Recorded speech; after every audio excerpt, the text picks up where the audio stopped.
Yes, my friends, welcome back. Right now, it's an amazing time to be a Chelsea fan.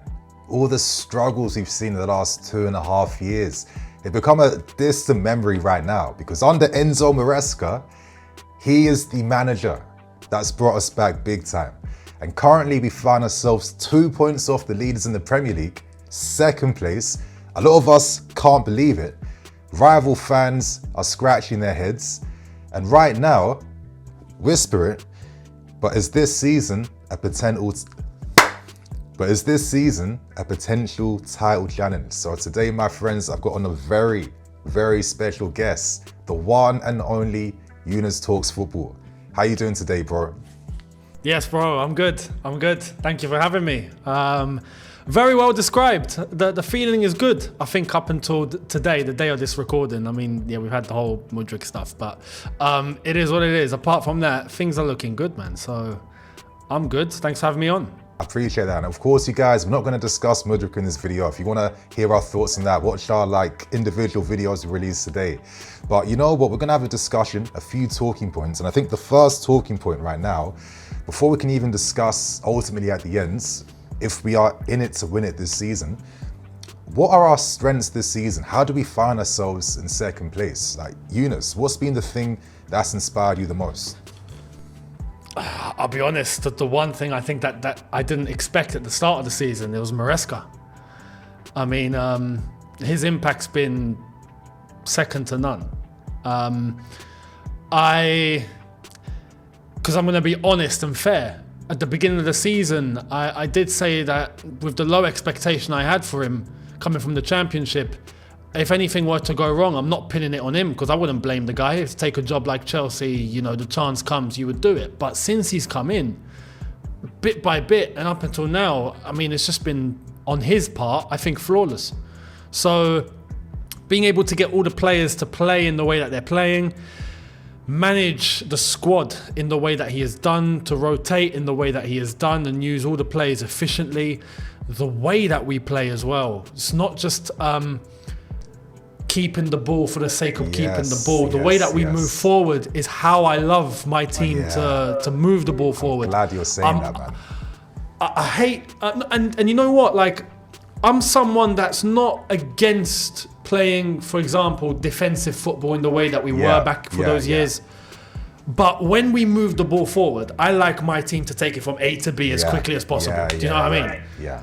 And Maresca's has done that. It just makes me feel good. So, facts. Honestly, that using all the players and the way that he's getting them to collaborate with each other, even though most of them are young, I would give most of the credit to Maresca, honestly. Honestly, I think so. Obviously, you know, I watched your recent video about how you're feeling on Maresca, you know, very, very good comments, very fair comments.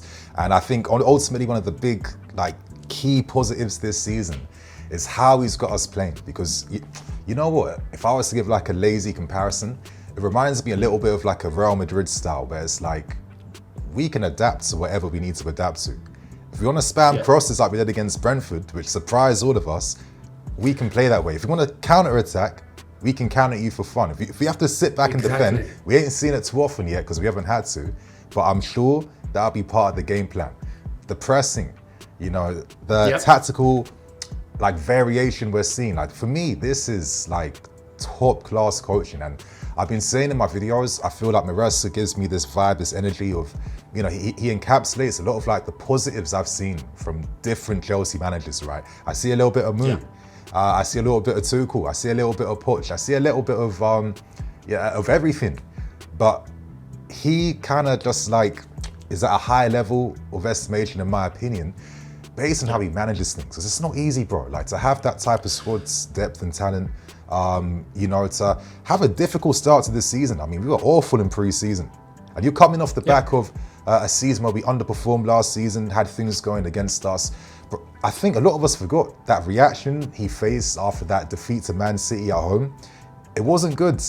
And it wasn't even about Maresca. It was more the fact that fans were losing faith and confidence under this ownership, because you're thinking, what the hell's going on? So things have not been smooth. And the fact that in little to no time, you know, he kept saying, listen, we're not there yet. We're gonna get there. We're gonna get there. Don't worry, don't worry. And he's proved that.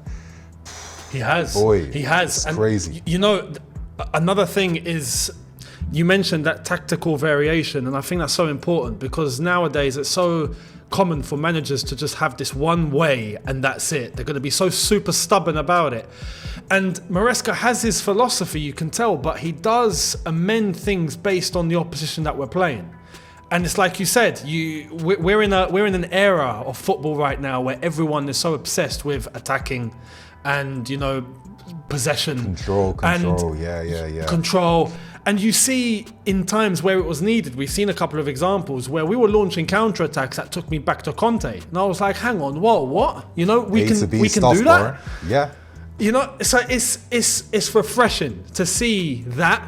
And even the stuff off the pitch, I have to credit him on the stuff off the pitch. The way he conducts himself in those press conferences and he speaks and he gives that I don't want to use the word, I hate aura, just for everyone in the chat. You're about to say it though. But that charisma that he has, but it's not just charisma. Some managers I feel like want to put it on just for the sake of it. He gives you that element of, I know what I'm doing. And it's just confidence. Do you know what I mean? So honestly, he's been flawless so far, man. Love it. Honestly, he has been. Listen, he definitely benefits from the fact that because he's taken over in the third season, it's allowed the squad to get cut down a lot more. And I think, listen, this season, the fact that the first time under the ownership, we've been like, okay, Chilwell, other players, if you're not part of the plan, no offense, like, you know, we couldn't get moves for you. It's not personal, but for the sake of where we need to be right now, you just have to be amidst, you know what I mean? And, you know, little things like that have helped. And I think it's good to see that because when Maresca first signed for us, we offered him 2.5 years and he was like, no. If you want to work with me, if you want me to come here, I need 5 years. And, you know, a lot of us felt like, listen, if you want to find success, it takes that combination of your club hierarchy and your manager being in tandem.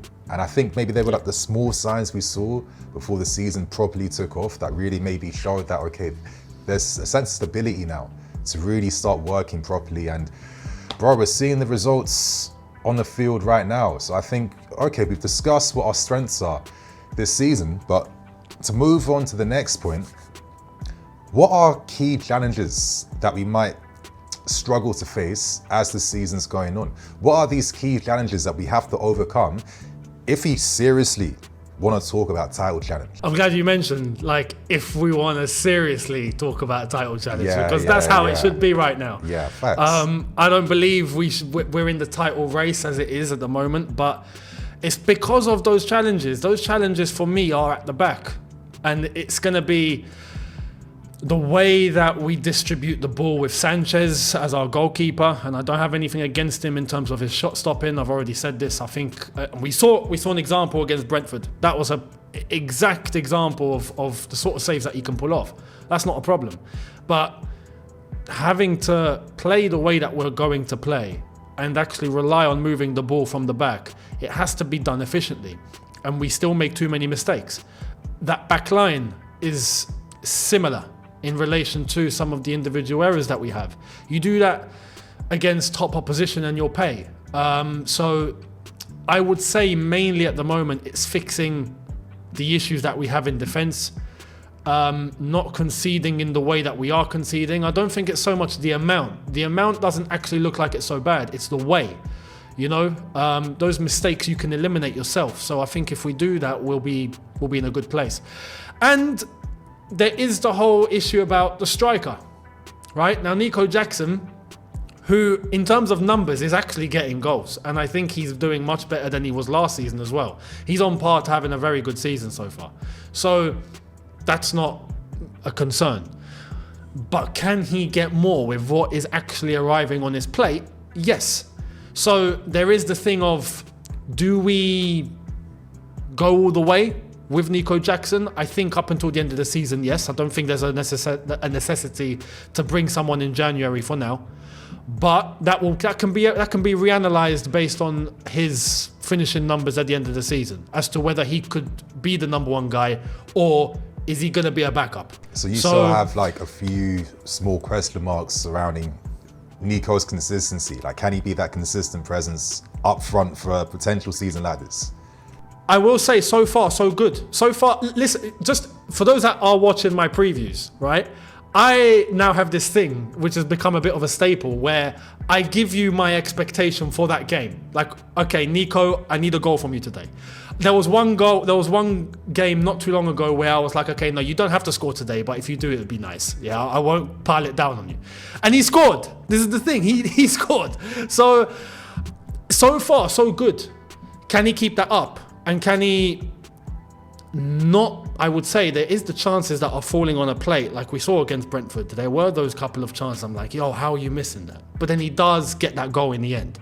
He needs to sharpen up. If he does keep up that consistency and sharpen up, then I think he can be the number one for sure. I think that's an interesting comment. For myself, I feel like if we want to do something this season, I feel like we have to claim a big body. I think we've shown maybe recently, in 2024 at least, we can compete and we can maybe close the distance a bit more. But I think we need to be a big team. You know, Spurs, listen, that's just more for the ego, more than Spurs being serious. Let's keep things real. I'm looking at Liverpool, I'm looking at Arsenal, I'm looking at 100%. City. For God's sake, Man United. Even though they're not the same club, I'm always going to say Man United for historical reasons. I think that is a psychological boost now that this young team needs to really, really feel their source that they're playing with right now. I feel like, you know, we need to be the difference makers. We have to show our match temperament against the other teams outside the traditional big four, big five. And we have to show a new intensity, a new competition level. You know, the game against Liverpool, we ran them close, things that have worked our side. And listen, this is a lot. The fixture list was hard at the start, considering that pre-season wasn't patterns. Players still needed time to get used to Maresca. Even the pre-season prep wasn't perfect with players coming in late, small little injuries, delaying things, etc., etc. So you like to feel like in 2025, when we play against these guys again, I'm going to start getting 3 points against some of these teams, not 1 point, not good results. Are we going to start getting 3 points against them? If we can do that, if I can see our first big body, then I feel like, okay, that could actually change my expectations about what this season could bring. Because for me, that's the psychological block now that we have to go over. That's the hurdle that we have to get through now. I completely agree. Thierry Henry mentioned this in his analysis on that Monday night. And it was... it's top class, and he was fair about Arsenal too, which is a story for a different day. But in terms of Chelsea, he was right. It is beating those big teams, and it takes me back to that. Do you remember that season when we were the little horse? You remember that? And we did beat City and Liverpool, home and away, that season. So whoever were going to go on and win the title, we had beaten them twice. And that's the sort of level.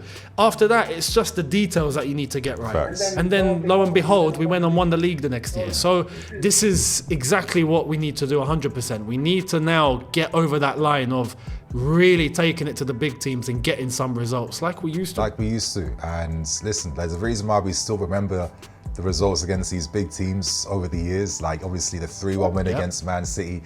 It's not only were those performances incredible, but it also shows you how kind of rare it's been recently for us to like consistently get these wins right. But you know what, to end things, I think maybe my final 2 small points, I don't know if you agree, but another challenge and hurdles could be, okay, if injuries hit us, how do we rise from that? And can we start to keep a few more clean sheets? I think there are 2 other key things.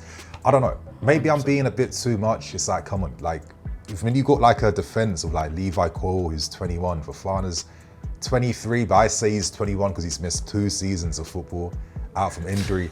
You know, Lavia, Caicedo only just turned 23 like a month ago.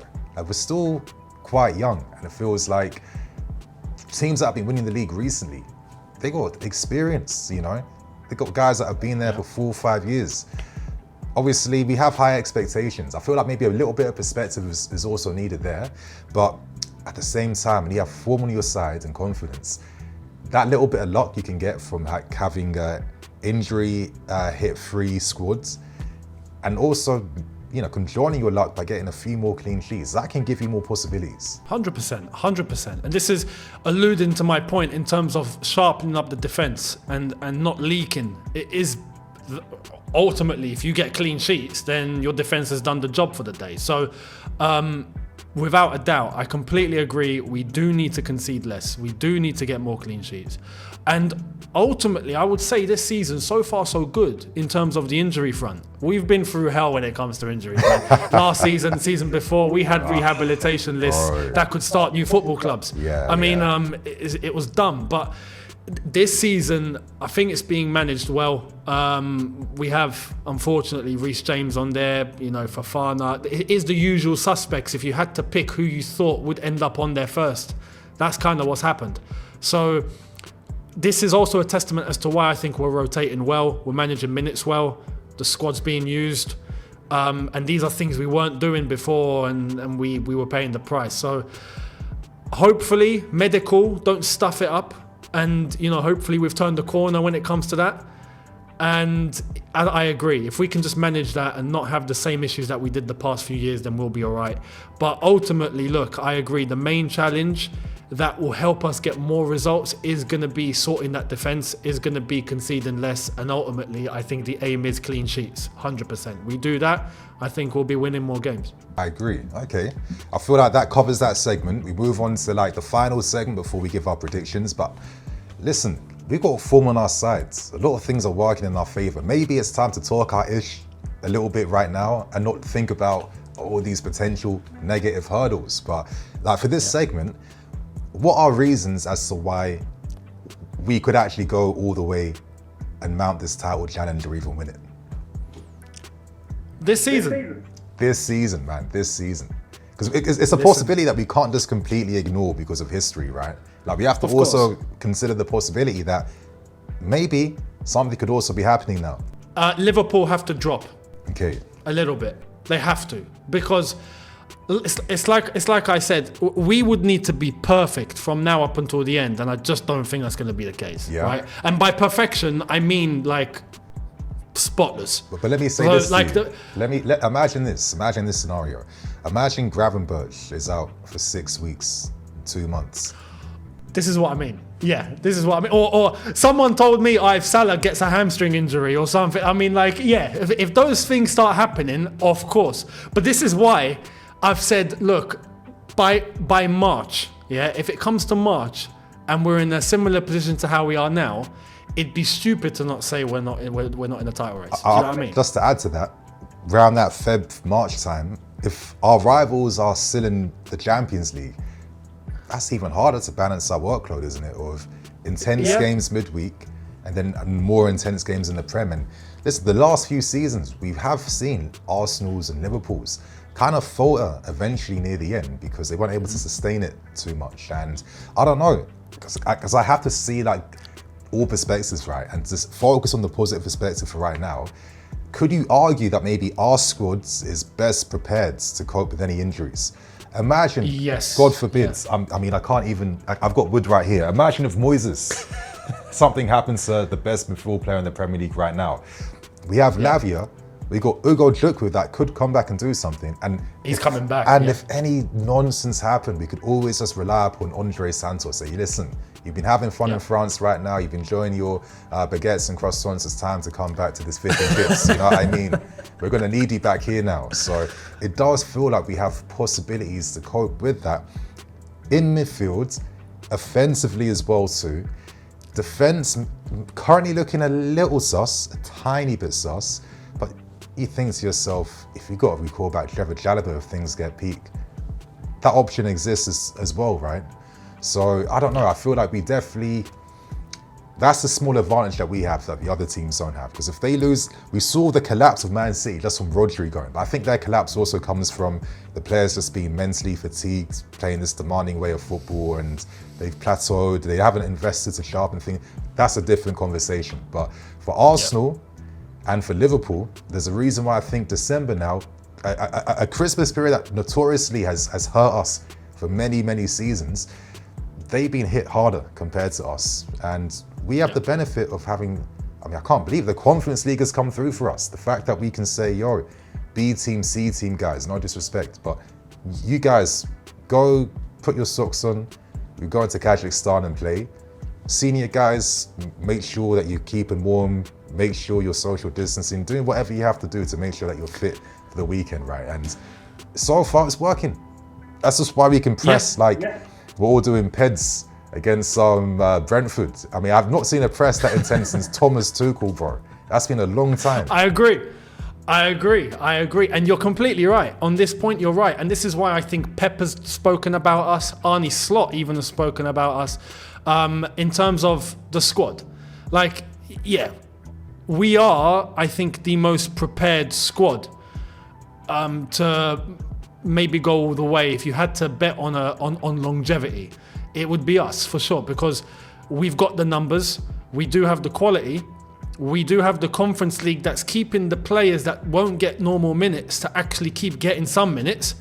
And this is why I mentioned rotation at the beginning. Maresca's had that option and he's using it beautifully. So 100%, in terms of being able to go the distance, we have that advantage.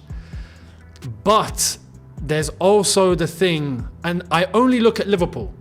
When it comes to this, I only look at Liverpool. Arsenal, I think, are declining. City are, I think, out of the race at this point. They're going to need a miracle. Thank God, by the way. I was getting sick and tired of Man City, I'll be honest with you. It was, Yeah. And it was crazy. Ten Hag's prophecy came true. All good things must come to an end. It's just his time came. His time came as well. That's his most notable contribution in the Premier League. But yeah, it is.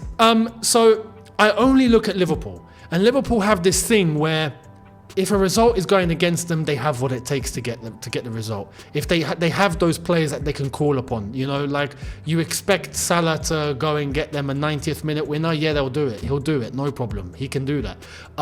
As the experience that they do have of going and actually winning a title, they do have some of those players in there. It's just those fundamentals that Liverpool have on top of us right now, which, yeah, going into next season, maybe we can have, you know, but for now, that's the one thing where our young and still fairly inexperienced squad might make some naive mistakes. Very fair comment, but you know what? Before we wrap this segment up to give our predictions, my other argument is, for the first time since maybe Antonio Conte's Premier winning season, the fixture list is on our sides. I mean, Liverpool's upcoming games. They got a Carabao Cup quarter-final, Tottenham. They then have West Ham. They have Man United, a resurgent one, where in the big games they're showing under Amorim. Listen, they're not there for the taking like before. And this is all in the December period. These games are coming thick and fast. So us on the other hand, I mean, I think our next massive game is going to be against City on the 25th. Outside of that, Everton, Fulham, Ipswich, Palace, you know, Bournemouth, Wolves. Listen, right now, I think we're on like a 5-game winning streak, 8-game winning streak, I can't remember, but we're also the top scorers in the league. And we actually have the third best defense in the league as well, but I think behind City and Liverpool, actually. And if there was ever a period to really assert yourself right now, it's this next, 6 weeks. If we can just spam as many points as possible, who knows what's going to happen once we get to the beginning of Feb and the March periods, where even when we start to play some of the big teams, and they won't be coming every single, on a week by week basis. We're going to have a few games in between to, prepare for games of that magnitude. You know what I mean? So, I don't know, man. I don't know. I'm feeling hopeful. I think for myself, actually, I'll keep that for the prediction. I can't be overdoing it, but before we give our predictions, is there anything else you want to add to the end? Is honestly just the point that right now, I can't ask for more. And I think in terms of a lot of the players in the squad, whether it's down to Maresca or to themselves or both, some players are playing brilliantly. That midfield is an example. And when you look at everyone and their growth, this is also part of the reason why, I say, look, realistically, because of the last 2 years and where we've come from hell, right? It wouldn't be realistic to just say, okay, we're going to go and win the league. But come March, we'll have a pretty good idea. And as you've said, the calendar will determine things. And like I've said recently, football is footballing. We're seeing surprises left, right, and centre. So by March, we'll see. But it's looking good, and I'm loving the way that things are going at the moment. Facts, bro. So okay, let's wrap up this very good conversation. I like talking ball with you, man. But yeah, I guess final question straight. I mean, what's your prediction now? I mean, what's your final thoughts? Do you think there is something here, or do you think realistically, Nini, next summer, next season, that's the time we really go for this? Yeah, we are the little horse, and next season we will be the big horse. Yeah. It's a classic comment, but it fits so well, man, because I remember at the start of the season I said, look, we must get top 4 this season. There is no ifs or buts. Like, it's a must. If we get 5th, we've failed. But on the pretense of next season, we have to be in a title race, because we've waited long enough, and we've got all the resources to go and do it, right?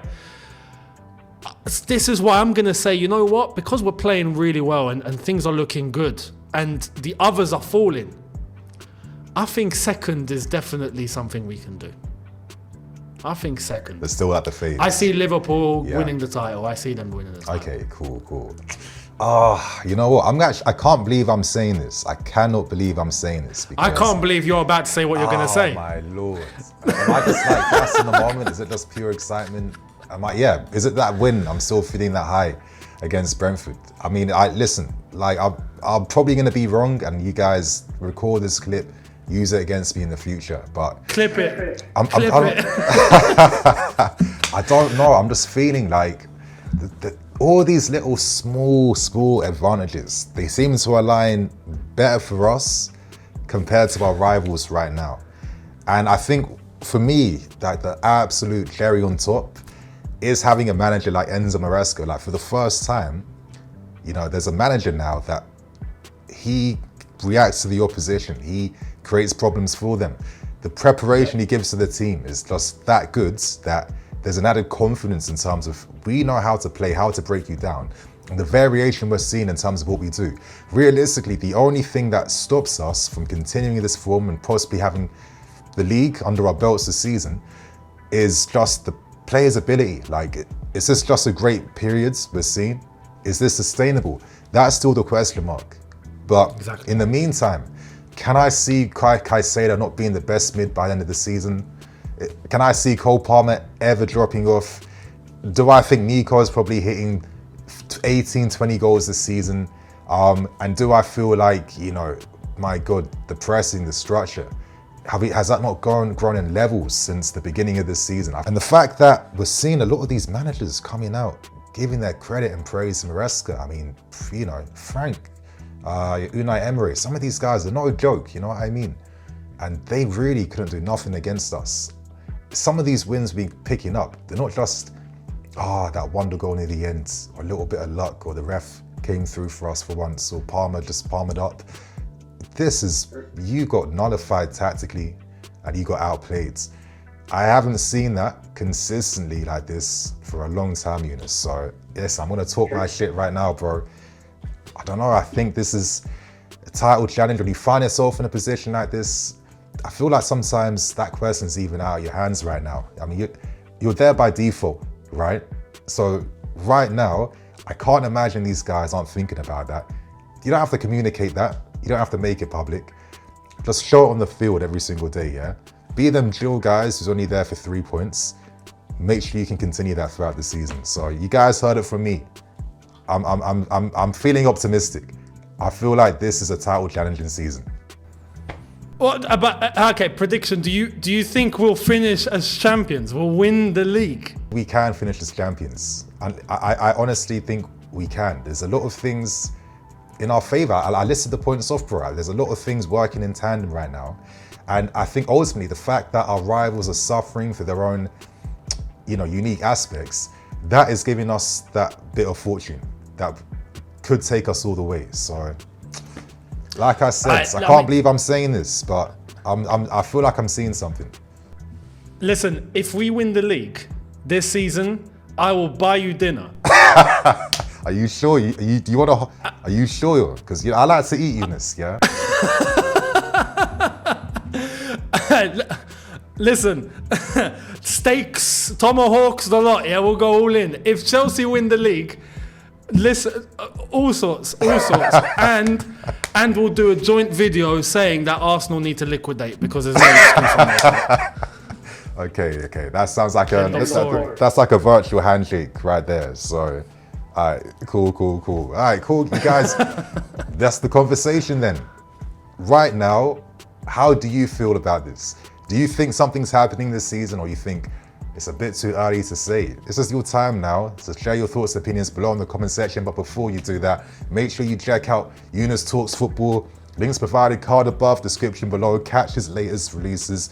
Today, catch mine, and yeah, catch you guys later tomorrow with some more videos. So look after yourself.